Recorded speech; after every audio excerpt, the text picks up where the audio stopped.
السلام علیکم ورحمۃ اللہ وبرکاتہ۔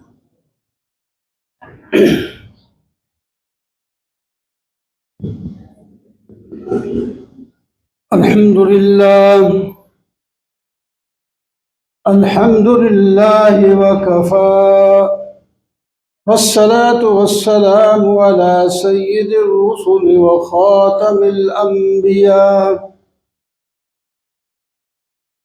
اما بعد فاعوذ باللہ من الشیطان الرجیم بسم اللہ الرحمن الرحیم فأنذرتكم نارا تلظى لا يصلاها إلا الأشقى الذي كذب وتولى وسيجنبها الأتقى الذي يؤتي ماله يتزكى وما لأحد عنده من نعمة تجزى إلا ابتغاء وجه ربه الأعلى ولسوف يرضى صدق الله مولانا العظيم وبلغنا رسوله النبي الكريم ونحن على ذلك لمن الشاهدين والشاكرين والحمد لله رب العالمين۔ محترم و معزز سامعین، بزرگوں، دوستوں، عزیزوں،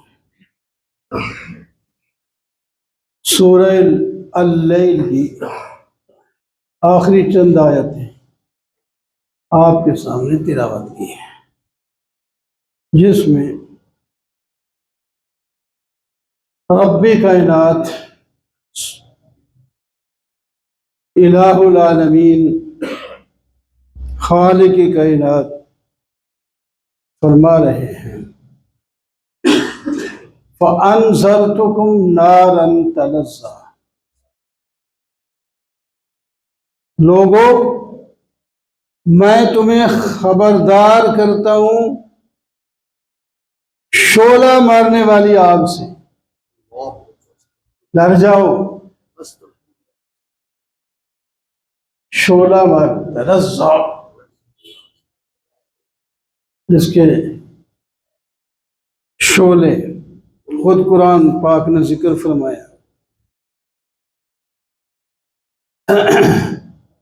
ان کے شعلے کا اندازہ لگائیں، ان کے انگارے، آگ کے جو انگارے ہوتے ہیں، اللہ تعالیٰ خود فرماتے ہیں کہ ایک انگارہ ایک کوٹھے جتنا ہوتا ہے ہوگا۔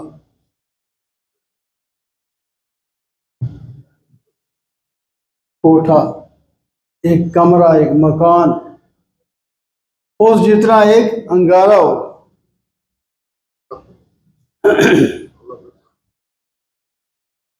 اور وہ آگ انگارے برسا رہی ہوگی، لگاتار ایک کے بعد دوسرا، دوسرے کے بعد تیسرا، لگاتار۔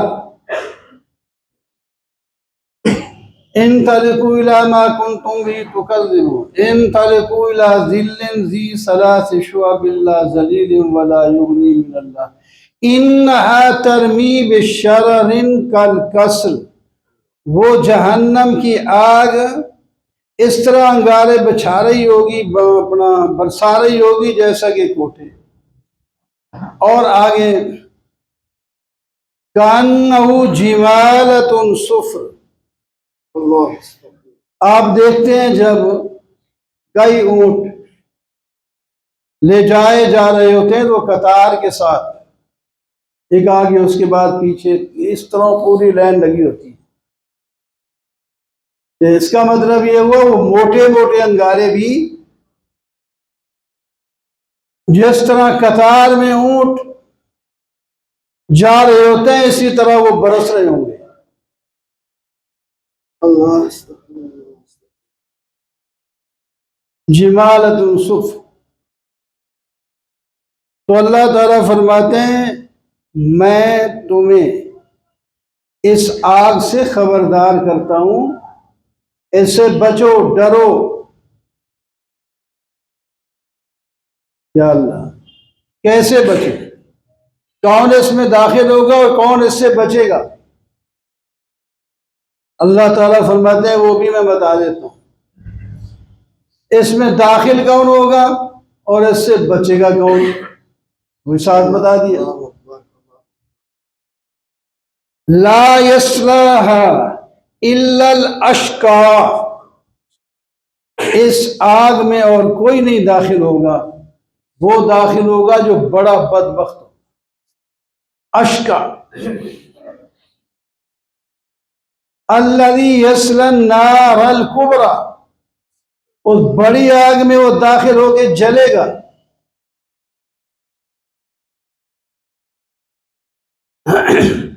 اور دوسری جگہ دے ثم لا يموت فیہا ولا یحیا، یہاں تو آگ میں جب آدمی جاتا ہے جل کے سڑ کے مر جاتا ہے، وہاں لا يموت فیہا ولا یحیا، وہ جہنم میں نہ مرے گا نہ جیے گا. موت آئے گی نہیں اور زندگی کا مزہ نہیں ہوگا. اس آگ سے میں تمہیں ڈراتا ہوں، غافل نہ ہو.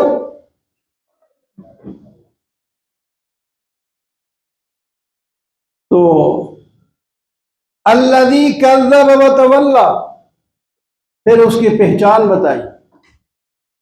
جو جہنم میں جائے گا، الذی کذب وتولی، جس نے جھٹلایا اور منہ پھیرا. کس کو جھٹلایا؟ جس نے اپنے نبی کی نبوت کو جھٹلایا، اللہ کی توحید کو جھٹلایا، جنت دوزخ کو جھٹلایا. وتولی، منہ پھیرا. یہاں اس کو بلایا جا رہا ہے، وہ دوسری طرح منہ کر کے پیٹ پھیر کے جا رہا ہے. یہ اس کی علامت ہے. یہ تو جہنم میں جانے والا. اللہ تعالیٰ نے فرمایا نا، یا ایھا الذین آمنوا قوا انفسکم واہلیکم نارا، میں خبردار کر چکا ہوں، میں تمہیں پہلے کہہ چکا ہوں، اپنے آپ کو بھی اور اپنے رشتہ داروں کو بھی آگ سے بچا لو. قوا انفسکم واہلیکم نارا وقودھا الناس والحجارہ، جس کا ایندھن پتھر اور انسان ہوں گے. جس کا ایندھن پتھر اور انسان ہوں گے. ایسی آگ سے بچو، اپنے آپ کو بھی بچاؤ اور اپنے خاندان کو بھی بچاؤ.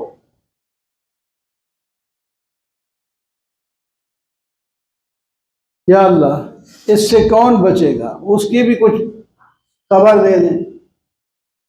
وَيَتَجَنَّبُهَا الْأَتْقَى، اسی جگہ ہے، اس کے بعد آتا ہے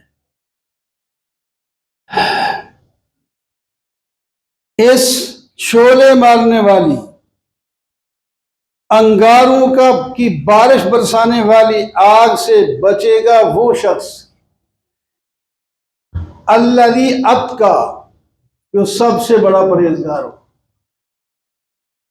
جو سب سے بڑا پرہیزگار، اللہ سے ڈرنے والا، اللہ کی بات کو ماننے والا، اللہ کے رسول کی اطاعت کرنے والا ہوگا، وہ اس جہنم سے دور کر دیا جائے گا، اس آگ کے قریب بھی نہیں ہوگا.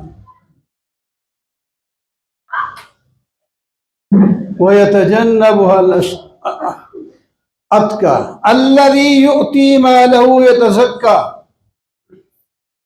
وہ تقوی میں ایمان اور اعمال صالح آ جاتے ہیں، وہ مومن بھی ہے اور نیک عمل کرنے والا بھی ہے.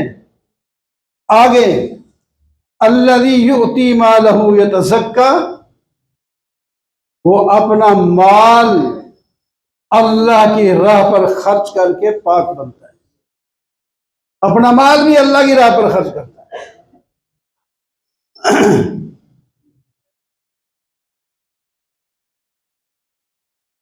یہ اس کی نشانی ہے۔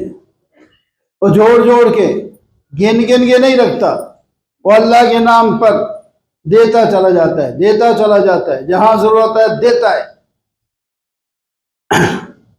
وَمَا لِأَحَدٍ عِندَهُ مِن نِّعْمَةٍ تُجْزَىٰ، وہ کسی کا احسان نہیں اتار رہا ہوتا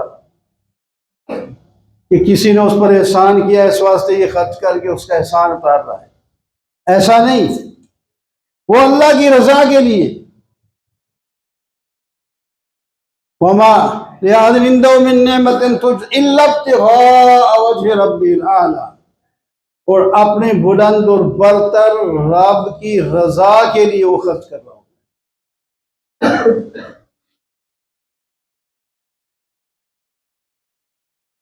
وَلَسَوْفَ يَرْضَىٰ، اللہ تعالیٰ فرماتے ہیں کہ جب وہ اس طرح کرے گا تو ہم بھی اس کو اتنا دیں گے وہ راضی ہو جائے گا۔ وَلَسَوْفَ يَرْضَىٰ، راضی ہو جائے گا۔ اب یہاں کسی کا نام نہیں لیا گیا کہ کون ہے، یہ صفات جس میں بھی ہوں گی، وہ جہنم سے بچے گا، اور پہلی صفات جس میں ہوگی پہلے بندے اشقا کی، وہ جہنم میں جائے گا۔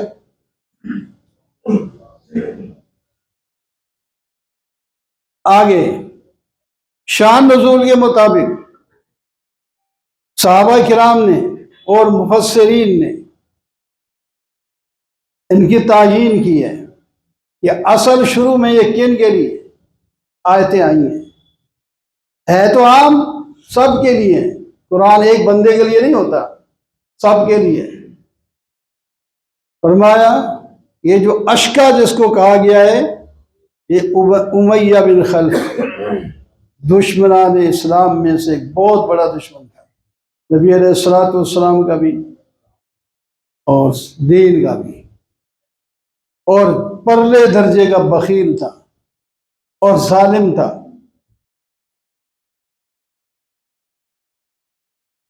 ظلم کرتا، جو ایمان لاتا اس پر ظلم کرتا، اس کا اپنا غلام ایمان لاتا یا کوئی، کوشش کرتے جو ایمان لائیں ان کو ہٹانے کے لیے تکلیفیں دیتے۔ تو یہ امیہ بن خلف کے بارے میں یہ اتری ہے۔ اور عتقہ یہ کون مراد ہے؟ شروع میں فرمایا صدیق اکبر رضی اللہ تعالیٰ عنہ۔ حضرت عبداللہ بن عباس فرماتے ہیں اس سے مراد حضرت صدیق اکبر، وہ ان صفات پر پورا اترنے والے ہیں، وہ دین کی خاطر سب کچھ قربان کرنے والے ہیں۔ یؤتی مال لہو یتزکیٰ، مال دیتا ہے، ابھی آپ سن رہے تھے صدیق اکبر رضی اللہ تعالیٰ عنہ جب ایمان لائے تو کوئی عام آدمی نہیں تھے، بڑے مالدار تھے۔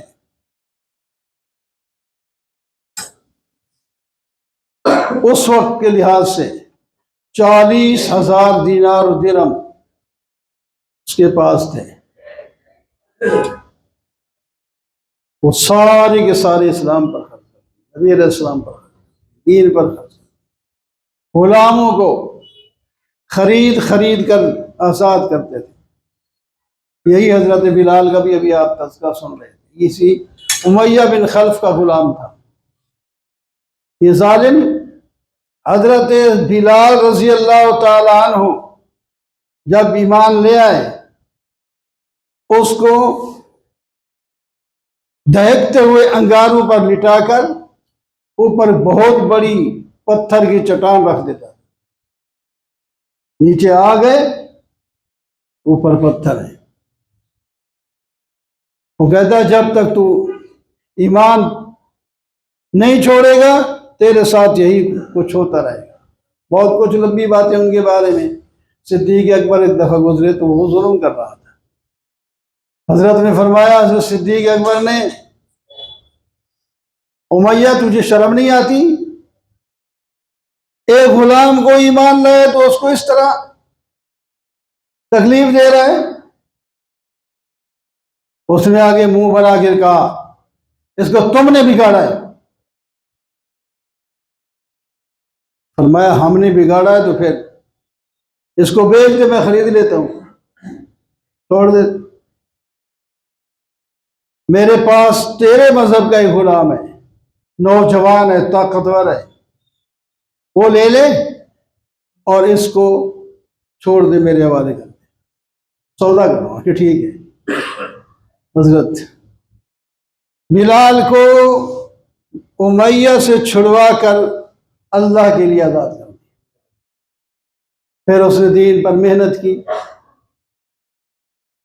تو ابھی آپ سن رہے ہیں، عمر جیسے کہتے تھے سیدنا بلال، اور معراج پر نبی علیہ السلام جاتے ہیں تو ایسے معلوم ہوتا ہے کوئی آدمی میرے سے آگے جا رہا ہے۔